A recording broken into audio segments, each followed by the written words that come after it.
Welcome back to Vital Creations. In today's video, I'll show you how to connect your Amazon seller account to Threecolts Tactical Arbitrage, so you can maximize your product sourcing and price tracking capabilities. Let's get started. Step 1 is to set up your Amazon Professional Seller account. Go to the Amazon Seller Central page, click Start Selling.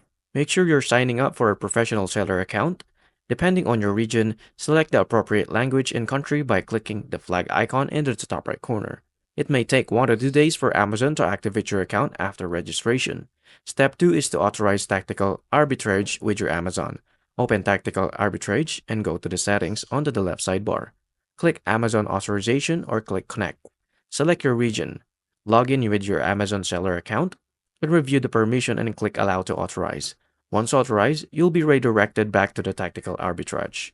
Step 3 is to test the connection. Click Test the connection, and if you see a green correctly connected message, you're all set. Step 4 is to start sourcing products.